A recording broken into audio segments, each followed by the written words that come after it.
لمن اغتم كيف لا يفزع إلى قوله تعالى لا إله إلا أنت سبحانك إني كنت من الظالمين. In our previous session yesterday, we discussed the hadith about what a person should do when they are deeply distressed by their sins, and how one should never lose hope or despair, referring to the sacred verse of Allah the Exalted, "There is no God but you, glory be to you. Indeed, I was among the wrongdoers." This powerful and timeless prayer is the supplication of Prophet Yunus, peace be upon him, and the Prophet, peace and blessings be upon him. فإني سمعت الله عز وجل يقول بعقبها فاستجبنا له ونجيناه من الغم وكذلك ننجي المؤمنين. This powerful phrase, "and thus do we save the believers," beautifully shows that this miraculous deliverance from sorrow and grief comes directly through this sincere supplication.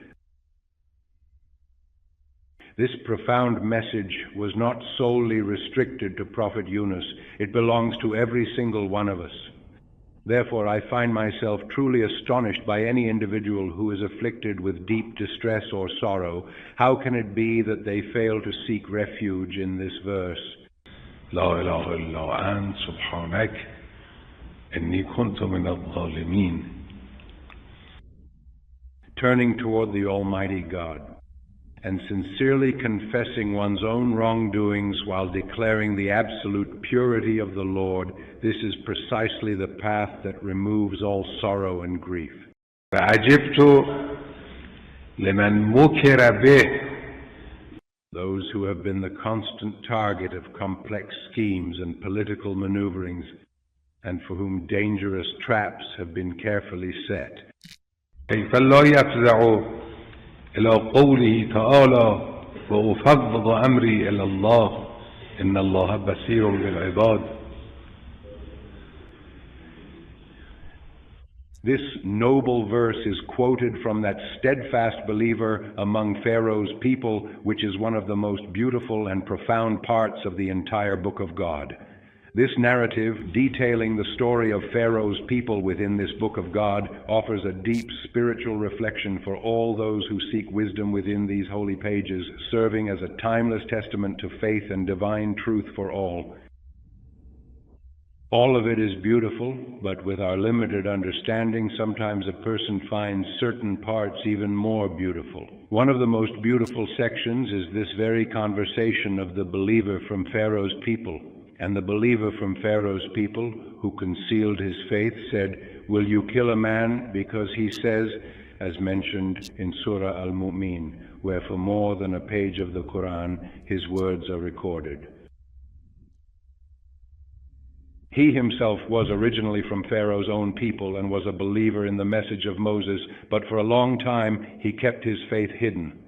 Now, when he sees that a plot is being made to kill Prophet Moses, he bravely steps in and directly confronts them. These intense confrontations and these sacred verses, several verses found within the Quran spanning more than a full page, are extremely beautiful, deeply powerful, and incredibly eloquent.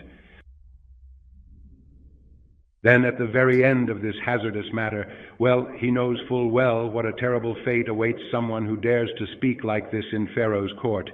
It is said that in the final moments he turns to Almighty God, and that faithful believer says, وأفوض أمري إلى الله إن الله بصير بالعباد فإني سمعت الله عز وجل يقول بعقبها فوقاه الله سيئات ما مكروا.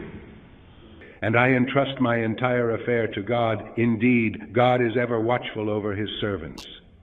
Then the prophet says, "For I heard God the Almighty say clearly after this, so God protected him from the evil of what they had plotted." With this sincere act of entrusting his every affair to God, the Almighty saved him from the evil of their schemes and protected him and kept him safe from harm. And it's truly amazing, my heart, whoever desires the world, Now these were the 4 specific things that a person would naturally fear, and to these 4 refugees and sanctuaries one must always turn. The matter of astrology is also deeply connected to the nature of desire. This is desire. Those were fear, awe. This is desire. عجبت لمن أراد الدنيا وزينتها كيف لا يفزع إلى قوله تعالى ما شاء الله لا قوة إلا بالله فإني سمعت الله عز وجل يقول بعقبه. This is about those 2 brothers who owned gardens, and it is mentioned in the Holy Quran, where one of them, he was boastful and arrogant, claiming that even in the hereafter all of this wealth and these gardens would still belong to him. But later, when they saw that this garden had been completely destroyed and left in ruin, his faithful brother advised him, saying, "When you saw that your children and your wealth had increased greatly, why didn't you say, ما شاء الله لا قوة إلا بالله."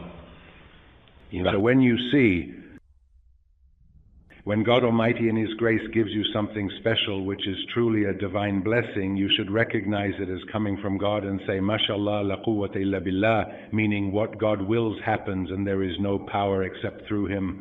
For I have heard that after this, that faithful believing brother spoke these words, "If you look at me now and see that I currently have less wealth and fewer children than you possess, and you see that you have been granted more than I do in this life."